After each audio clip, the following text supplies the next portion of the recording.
Saudara yang terkasih, kembali kita boleh merenungkan kebenaran firman Tuhan yang akan kita boleh baca, renungkan bersama dari Filipi 1 ayat 12 sampai 17 dengan tema kesaksian hidup yang membawa kemajuan pemberitaan Injil. Terlebih dahulu mari kita boleh berdoa kepada Tuhan. Bapa di sorga, kami bersyukur kepadamu saat ini. Waktu yang Tuhan sediakan bagi kami bersekutu bersama, duduk diam di hadapan Tuhan untuk membaca, merenungkan firman-Mu. Biarlah Roh Kudus menolong setiap kami, memampukan kami mengerti firman Tuhan karena pertolongan daripada Roh Kudus yang menyingkapkannya bagi kami. Maka sungguh kami serahkan waktu ini kepada Tuhan. Di dalam nama Yesus kami berdoa. Amin. Saudara yang terkasih, kita boleh kembali membaca firman Tuhan yang boleh kita renungkan bersama-sama hari ini dari Filipi pasal 1 ayat 12 sampai 17. Saya akan membacakannya bagi saudara.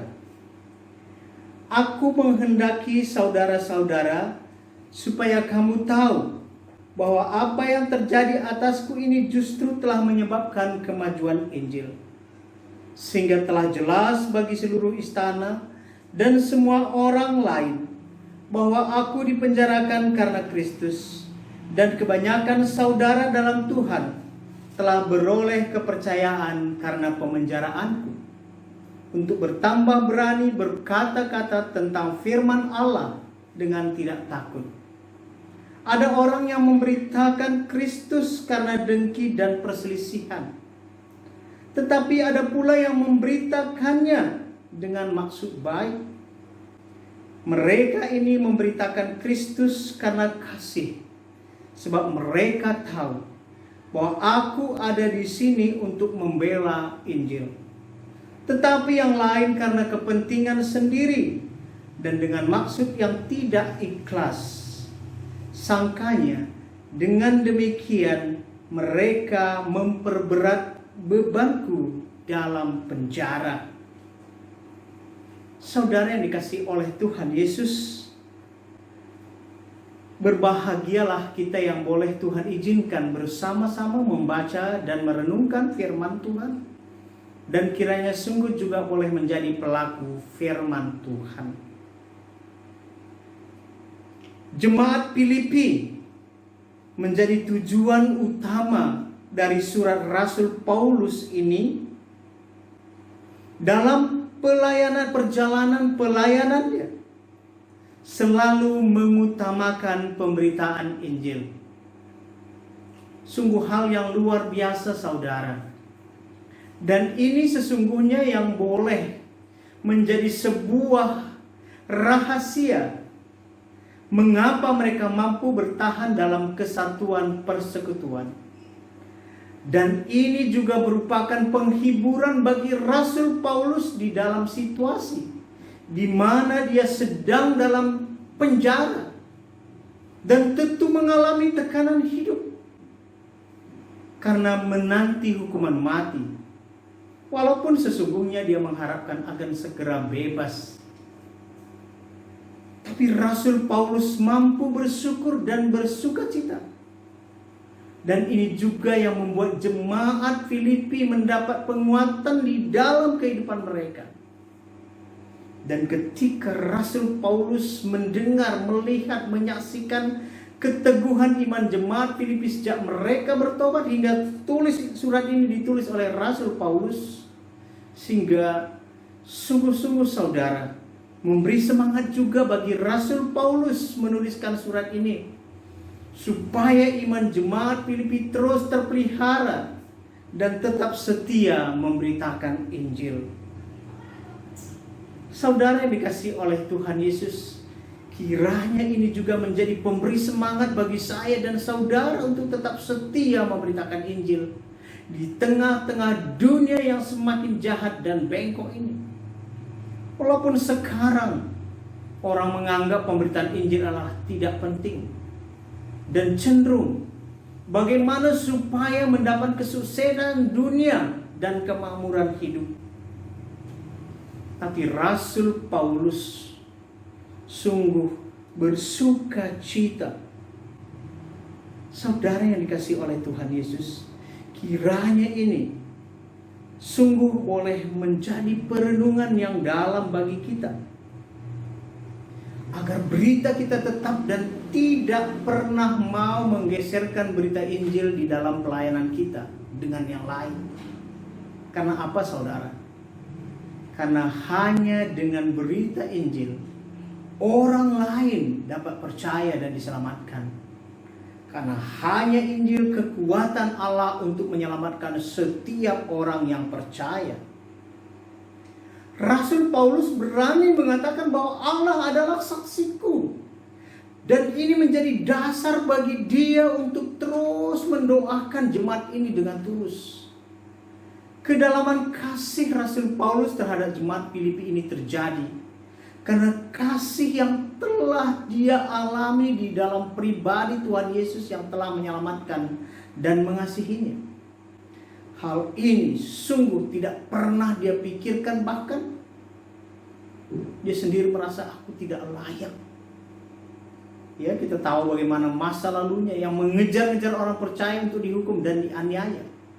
Tapi akhirnya Tuhan menjamah dia melalui perjalanan ke Damsyik itu. Dia diselamatkan oleh Tuhan Yesus dan dipakainya menjadi alat untuk menyatakan kehendak Tuhan, memberitakan Injil keselamatan. Dalam kasih yang demikian dalam dan tulus, memampukan Rasul Paulus dengan rela melepaskan semua kebanggaan, gelar, kehormatan, dan kedudukan. Juga dengan rela juga mengambil bagian dalam penderitaan Kristus dengan mengasihi jiwa-jiwa yang berdosa untuk dibawa dan dipersembahkan bagi Kristus. Mengasihi mereka yang dikasihi Tuhan adalah suatu hal yang bisa dan hanya bisa dimungkinkan oleh karena kasih Tuhan yang sudah ternikmat di dalam hati. Dengan demikian akan rela mengerjakannya sehingga kasih itu mengalir keluar dalam diri setiap orang percaya yang mau taat dan setia kepada Tuhan. Inilah sesungguhnya yang harus kita hidupi sebagai orang percaya, sebagai wujud kesaksian hidup kita, agar pemberitaan Injil dapat mengalami kemajuan. Dan inilah sesungguhnya hakikat hidup dari orang yang mengaku percaya. Saudara, saya teringat sebuah pujian, dan saya sungguh merindukan kita boleh mendengarkannya kembali. Apa yang sungguh dinyatakan melalui pujian ini, bahwa hidup kita adalah laksana surat yang terbuka yang akan dibaca oleh sesama. Demikian dikatakan. Di dunia yang penuh cemar antara sesamamu, hiduplah saleh dan benar, nyatakan Yesus dalammu, nyatakan Yesus dalammu, nyatakan Yesus dalammu. Sampaikan firman dengan hati teguh, nyatakan Yesus dalammu.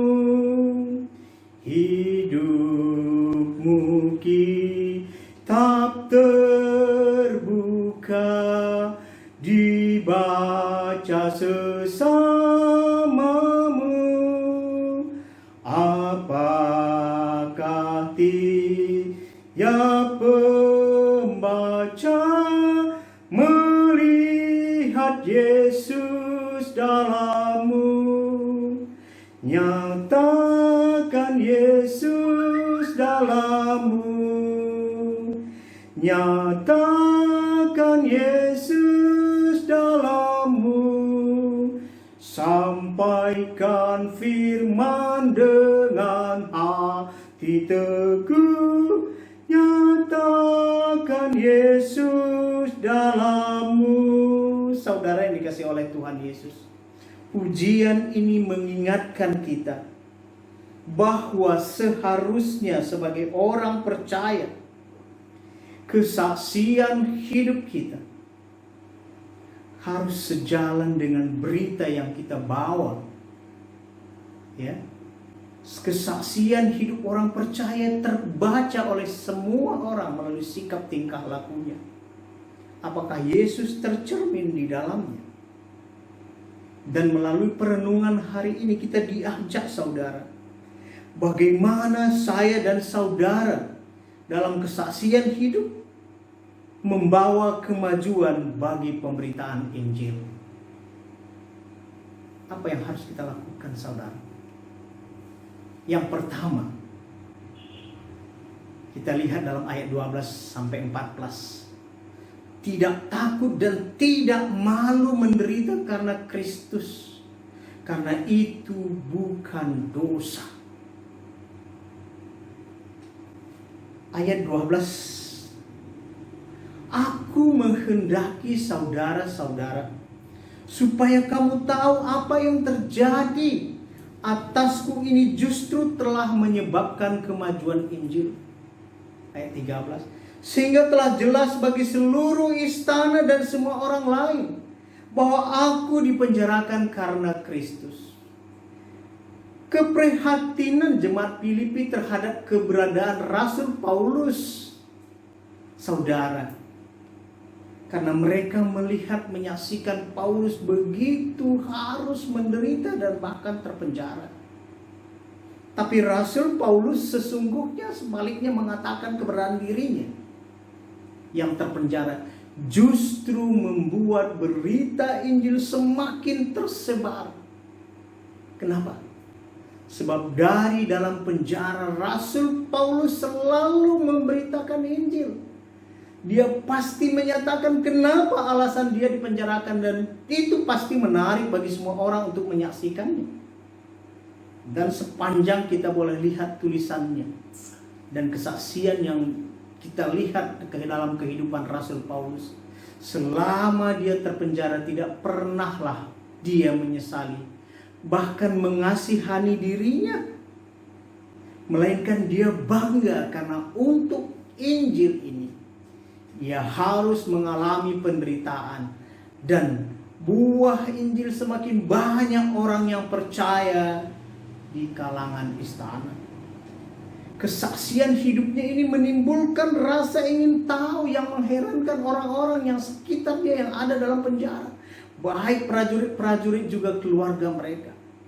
Dia merasakan keberadaannya yang terpenjara bukan merupakan suatu kerugian, melainkan sebuah keuntungan, karena justru dapat memberitakan Injil kepada para prajurit pengawal dia dan keluarganya, bahkan disaksikan oleh kalangan istana juga.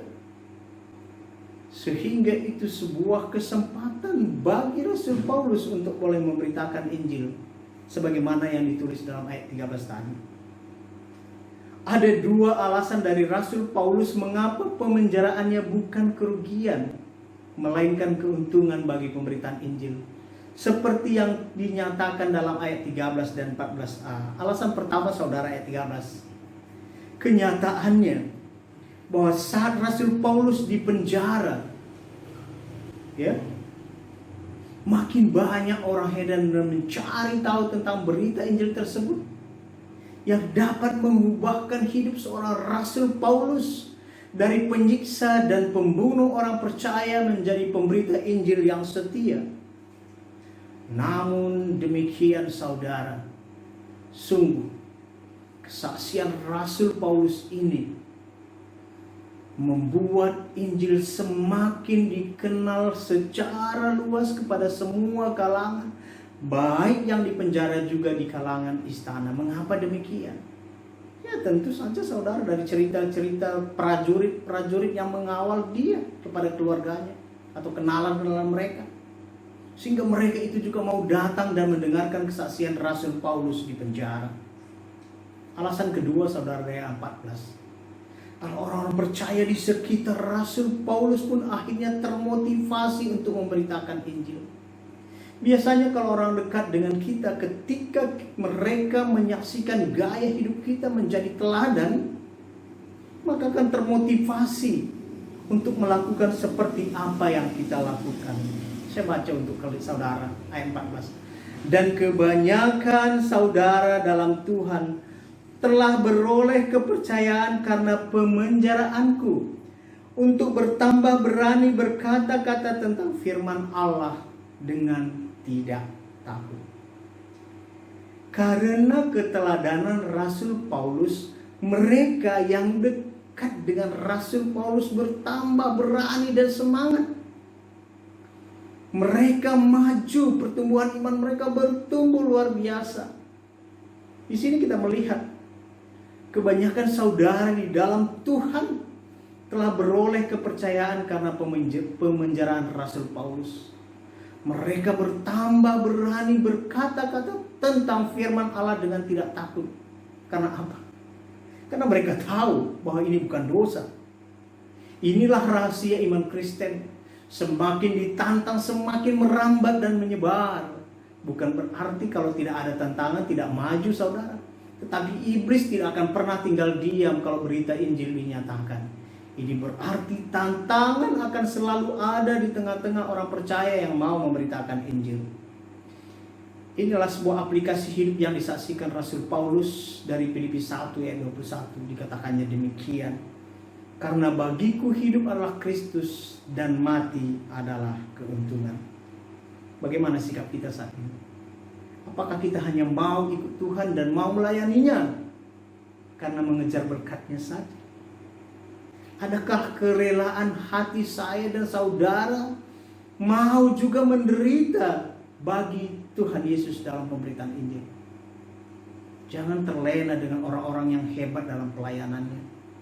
Kita tidak tahu apa penderitaan dan pergumulan hidup yang pernah mereka alami sebelum dipakai Tuhan dengan luar biasa. Ada harga yang harus dibayar untuk mengikut Tuhan. Itu sebabnya Tuhan Yesus berkata kepada murid-muridnya saat itu, setiap orang yang mau mengikut aku, ia harus menyangkal dirinya dan memikul salibnya dan mengikut Tuhan Yesus terus menerus. Matius 16 ayat 24. Jangan pernah berpikir ikut Tuhan pasti sukses dengan pengertian diberkati dengan harta dunia, sehingga berprinsip kalau melayani Tuhan pasti akan dijauhkan dari penderitaan, diberkati dengan limpahnya dengan segala fasilitas. Ingat pesan Tuhan Yesus tadi, mengikut Tuhan Yesus harus sangkal diri dan memikul salib dan mengikut Yesus terus menerus. Inilah yang dihidupi oleh Rasul Paulus, yang memampukan dia tetap bersuka cita dalam memberitakan Injil. Walaupun untuk itu dia harus rela dipenjarakan, asal Injil terus berkembang. Yang kedua, saudara, bagaimana kesaksian hidup kita? Kerelaan menderita bagi kemajuan pemberitaan Injil. Ayat 15a dan 15a. Ada orang yang memberitakan Kristus karena dengki. Rasul Paulus walaupun berada dalam penjara selalu mendapat masukan dari luar, dari orang-orang percaya yang memberikan informasi kepadanya. Dia mendapati informasi bahwa ada banyak orang-orang memberitakan Injil tapi bukan dengan maksud yang murni, tidak suci hatinya. Mereka melakukannya dengan maksud agar mencederai pelayanan sehingga pemberitaan Injil jadi terhenti atau ternoda, sehingga melemahkan semangat para pelayan. Tentu ini Injilnya nggak murni, saudara. Ini terjadi dari pihak Judaisme yang menghendaki setiap orang percaya harus disunat lagi dan mengikuti adat kebiasaan Yahudi supaya bisa diselamatkan. Mereka ini sudah berada di tengah-tengah jemaat Filipi yang berusaha menghancurkan kekristenan. Kita lihat dalam Filipi 3 ayat 2 dikatakan oleh Rasul Paulus, hati-hatilah terhadap anjing-anjing, hati-hatilah terhadap pekerja-pekerja yang jahat, hati-hatilah terhadap penyunat-penyunat yang palsu. Mereka ini pantas disebut anjing karena bukan membawa orang kepada keselamatan. Mereka ini hanya mau menekankan harus disunat secara lahiriah supaya dapat diselamatkan. Dan tentu ini bertentangan dengan berita Injil. Judaisme selalu menekan jemaat Filipi agar mengikuti tata cara kehidupan Yahudi. Mereka mengatakan tidak cukup hanya dengan percaya kepada Tuhan Yesus, tapi harus mengikuti tata cara ibadah Yahudi supaya dapat diselamatkan. Saat ini pun saudara, banyak ajaran-ajaran bidat yang berkembang di tengah-tengah kita, yang mengatakan, oh tidak cukup hanya percaya kepada Tuhan Yesus saja, harus ditambah ini dan itu, sehingga akan membuat kebingungan terjadi di tengah-tengah jemaat. Yesus berkata, akulah jalan dan kebenaran dan hidup, tidak seorang pun yang datang kepada Bapa atau sorga tanpa melalui aku. Yohanes 14 ayat 16. Ini menunjukkan saudara bahwa cukup hanya percaya kepada Yesus, cukup sempurna untuk menyelamatkan kita. Ayat 17. Tetapi yang lain karena kepentingan sendiri dan dengan maksud yang tidak ikhlas, sangkanya dengan demikian mereka memperberat bebanku dalam penjara. Mereka ini, pihak Judaisme, karena ambisi pribadi melakukan pelayanan untuk kepentingan pribadi dan golongan. Mereka bermaksud supaya hati Rasul Paulus menjadi tambah kacau dan merasa tersakiti. Karena semakin banyak orang menjauhi Rasul Paulus, bahkan menjauh dari ajaran Tuhan Yesus. Itu pendapat mereka, itu kerinduan mereka, itu keinginan mereka.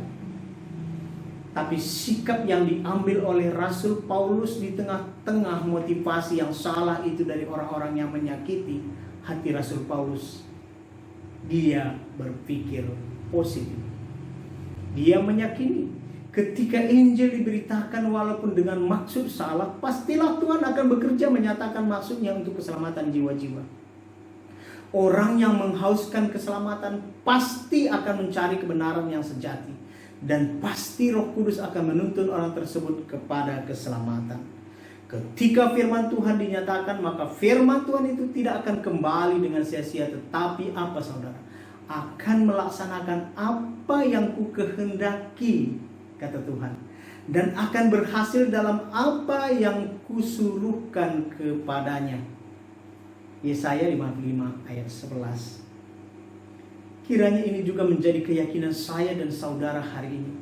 Ketika firman Tuhan dinyatakan baik untuk tujuan murni atau salah, maka Roh Kudus akan bekerja, sehingga orang yang mendengarkannya akan terbuka hati dan mencari kebenaran itu.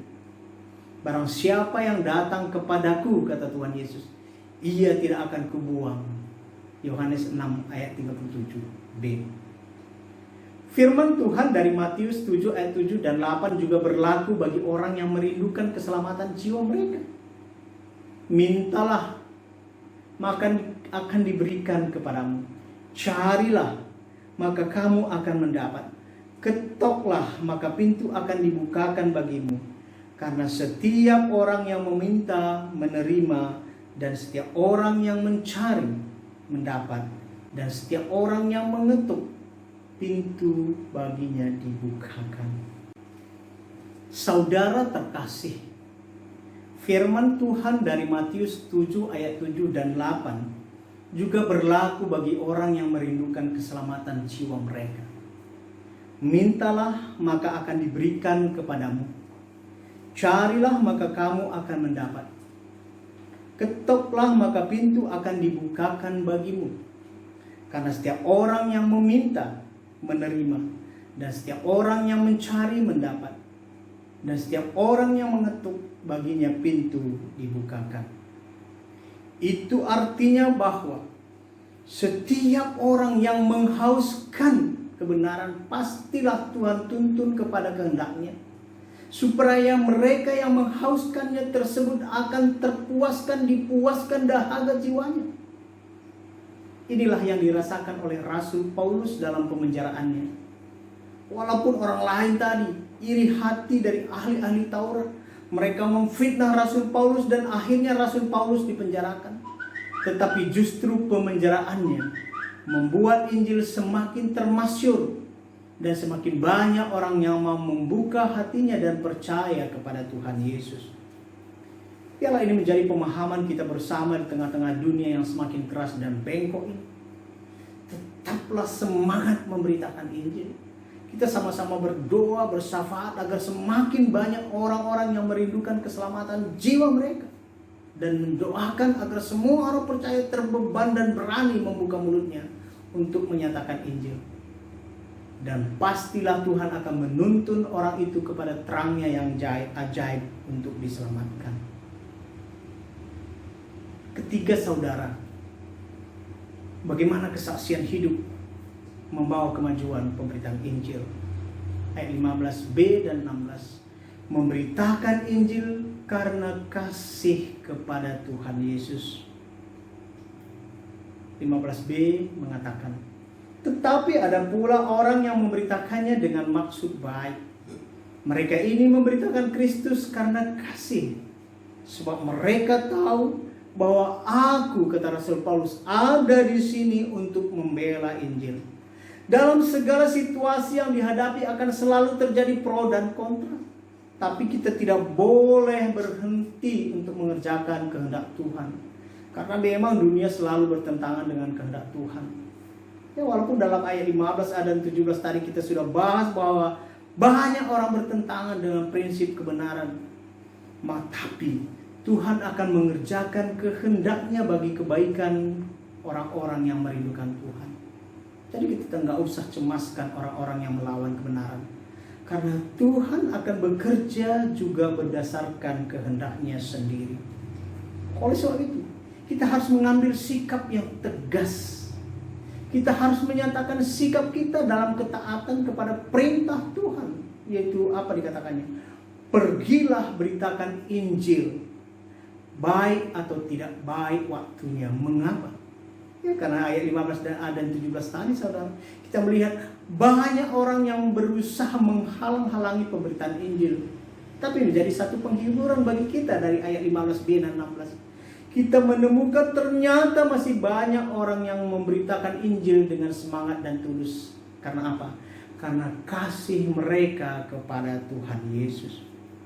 Sikap yang harus kita ambil sebagai orang percaya, sebagaimana yang dinyatakan dalam ayat 15b dan 16 ini, tetap memberitakan Injil dengan kasih dan semangat.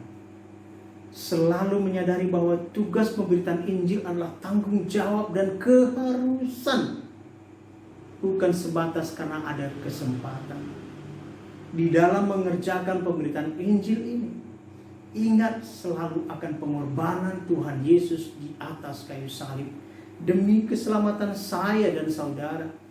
Kalau ini yang kita bawa dalam hati kita, kita akan tahu arti pengorbanan dan kita dengan rela ikut menderita bagi pemberitaan Injil.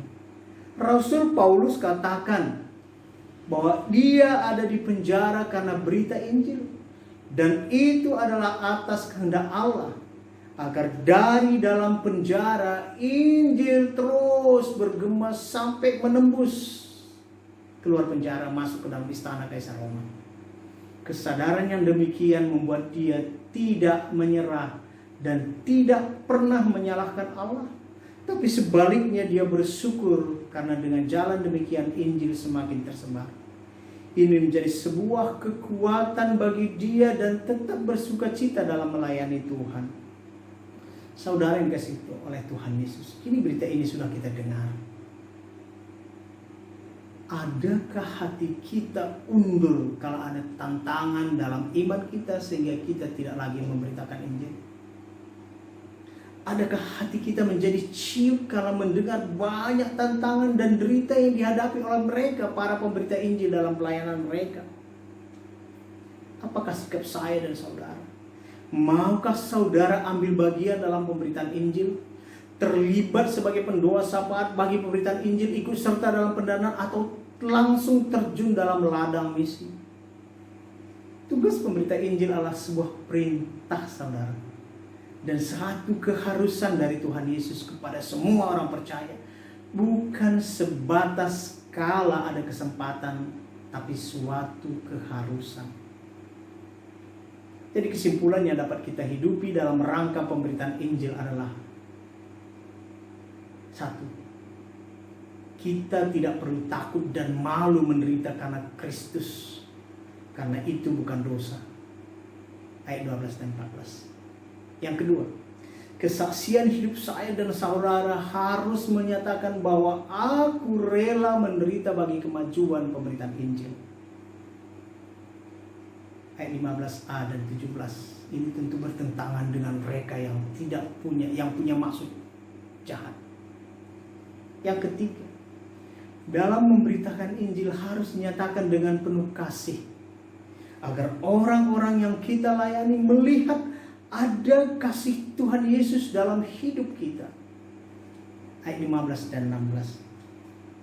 Saya akan mengakhiri khotbah ini dengan satu sikap yang harus kita ambil, bahwa kesaksian hidup kita harus senantiasa mencerminkan Yesus hidup dalam, dan itu menjadi berita utama kita. Dengan demikian akan membawa kemajuan pemberitaan Injil. Sebab hanya Injillah kekuatan Allah untuk menyelamatkan setiap orang percaya. Walaupun ada banyak tantangan dan penderitaan, tapi biarlah Injil terus semakin menggema melalui mulut bibir saya dan saudara. Demikian saudara, agar semangat kita tetap terpelihara untuk memberitakan Injil, mari kita berdoa. Terima kasih Tuhan, kami bersyukur kepadamu. Firman-Mu sudah Engkau nyatakan, kami dengar, renungkan bersama.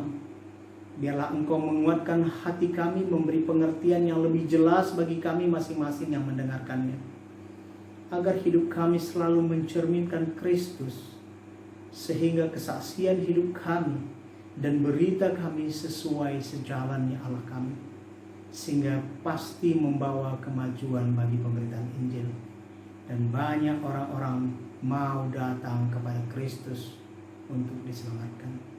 Berkati firman-Mu dalam hati setiap kami yang sudah mendengarkannya saat ini. Di dalam nama Yesus kami berdoa. Amin.